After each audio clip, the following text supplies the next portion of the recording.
Hello, hello, everybody. How is everybody doing? Hello, hello, everyone. How are we all doing today? I hope you're all doing well. I am in the process right now of just making sure everything is lining up. I've got my comments up here, so just in case anyone has any questions, I'll be able to take a look at the comments and answer anything that you may have to ask. But I'm super excited to see y'all today. I'm just going to give a few minutes for you guys to get in. So just take your time. We are so excited to see each of you today. I see some people coming in. Welcome, welcome, welcome. Welcome, welcome, welcome. Come on in and join us. All right, guys. So I wanted to say this just as we get started really quickly. Um, Again, welcome to Let's Talk Temperament. We're definitely glad to have you guys here. I want to just emphasize one quick important note. While we are definitely going to have some really great conversation as to a little bit more information about what temperament is, I want to ensure that you know this is not meant to be an actual counseling session. Of course, you can ask your questions, you can post your scenarios. I'll do what I can to answer them. But if there's anything that you do not want the world to see, do not post it in the comments, okay? Just send me an inbox if you'd like. I'll be glad to take a look at it. Or you can visit our website at creativecounselingnetwork.org so that I can reach back out to you and we can talk about whatever situation you may have. But if you don't want it to be seen by the world, please do not post the comment in the chats. All right. Well, today we are going to talk a little bit more about temperament.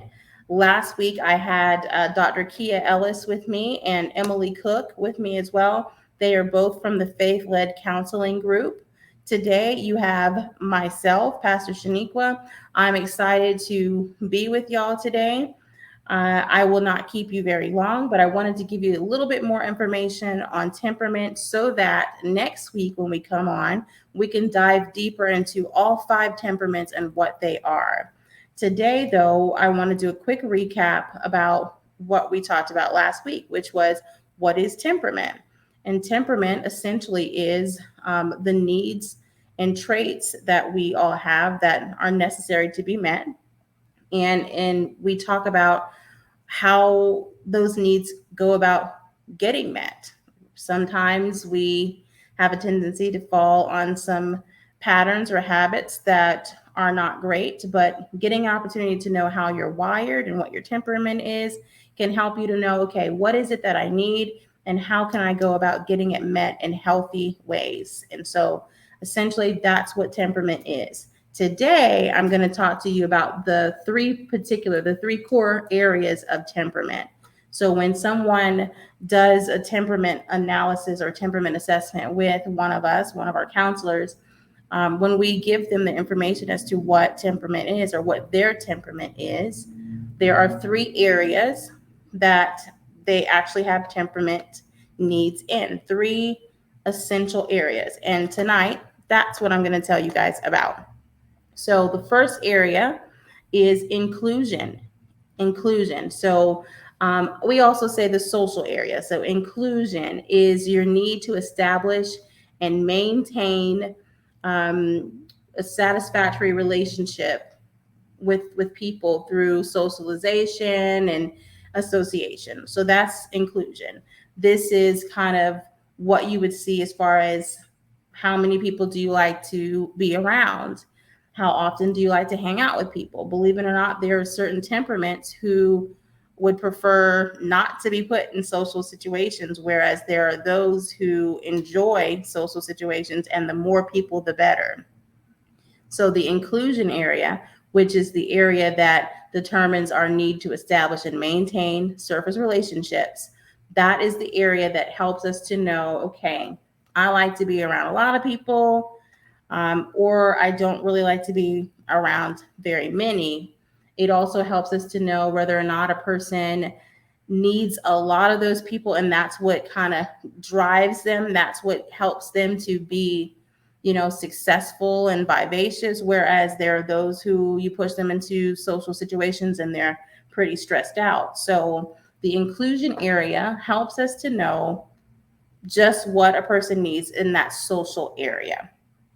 The second area, the second crucial area, is what we call the control area, which is an area where we make decisions, where we're willing to make decisions. And this area, this is the need to establish and maintain relationships in respect to control and power. So this is how we are as far as who wants to be in charge and how often do you want to be in charge. Have you ever met someone who perhaps they have been working at a job for a little while? They love what they do, or maybe they don't love what they do, but they're good at what they do. And there's an opportunity for promotion that may come up. And you're like, man, you should really apply for that. And they're like, no, I'm okay with what I'm doing. I don't really want to be the boss, or I don't want to be a manager or a supervisor. Yes, believe it or not, there are those of us who would prefer not to be in control. They don't want to be in charge. They're okay with, being someone who is led by someone else. They want to do well in that area alone. And if you put them in a leadership capacity, sometimes it won't go well because they're being forced into something that they are just generally not wired to do well. So yes, it is true. There are those of us out there, and I can't say us because, to be honest, I'm okay with being in charge. I have no problem with that. And my temperament tells me that as well. But there are those out there who would prefer to not have to be the business owner or the supervisor. They want to be the good employee that comes, gets their work done, and get out of there. And that's okay. So that's control. It's our decision making and processing area.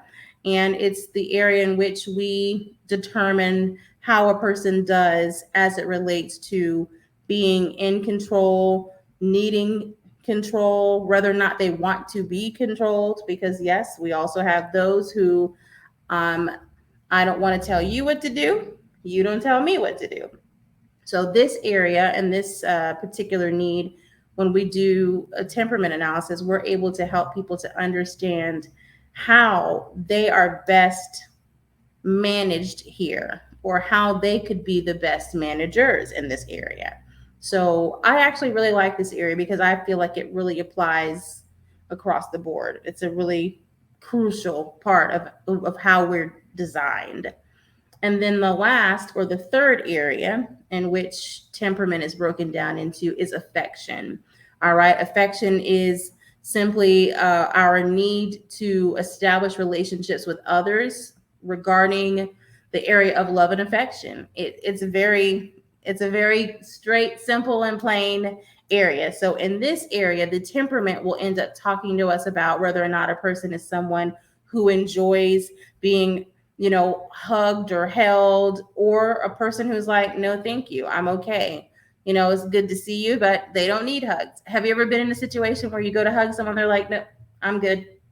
Or they say, I'm not a hugger. Believe it or not, there are people who are wired in a way where they're okay with not being hugged. And it doesn't mean that they're bad people. It doesn't mean that they're grumpy or mean. They just prefer to have their personal space, and that's okay with them. What's really cool about the affection area is that this area helps us to kind of gauge that range from people who want love and affection from everyone versus people who want love and affection from practically no one. So if you're someone who's watching today and you may have a spouse, or maybe it's you, who prefers to just kind of be there in the house, you love seeing that there are people there, it's great that they're in the house, but you still don't want to be bothered too much. Who knows? That may be a part of your temperament. And it does happen that way sometimes. So just as a quick recap, we just talked about inclusion, which is our social area, the need to establish and maintain relationships with people through association.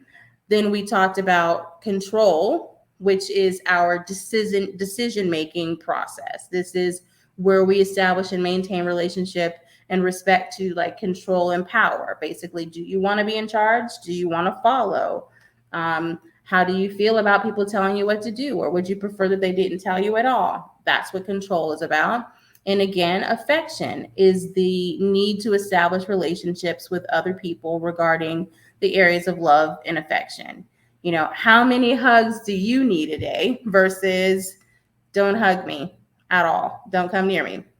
And yes, there it seems like a drastic, thing here. Like some people might want a lot and where others don't want any, but it does exist. And so next week when we get together, we're going to talk in depth about the 5 different temperament types. And I am so excited because when we do this, we'll also tell you guys about our temperaments. If you're someone who I have done a temperament assessment with, this would be a really great night for you to be able to log on and join us, because we will talk in depth about the different temperament types. If you have questions about yours, or maybe a situation arose where you would like to kind of dig in or ask a question, that would be a good time to do it, because we would be able to really help you to understand a little bit more about what that looks like, what your temperament looks like, and depending on the scenario, what might be the need that you're trying to get met, and whether or not you're going about it in healthy or unhealthy ways. So next week, join us. It'll be Thursday. Let's check the date on that. I want to make sure I tell you the right date. Thursday, August the 19th, 6 p.m. Eastern, 5 p.m. Central Standard Time. We will get back together and we will go into depth about the 5 different temperament types. I want to thank you again so much for watching. If you are curious about temperament or would like to have your temperament taken, please do not hesitate to visit our website at creativecounselingnetwork.org. And we have something set up for individuals who want to get their temperament taken, as well as couples. And yes, it's really great when couples can do it together, because you get to learn not only your own, but you get to learn that of your partners, how you can help meet that need that they have versus maybe how it's been presenting in ways, or they've been trying to get it met in ways that are unhealthy. So log in next week, Thursday, August 19th, 6 p.m. Eastern, 5 p.m. Central, and we'll go into some depth on it. Visit our website, creativecounselingnetwork.org, so that you can get your temperament taken. And we look forward to seeing you guys next week. All right. Thank you. Bye-bye.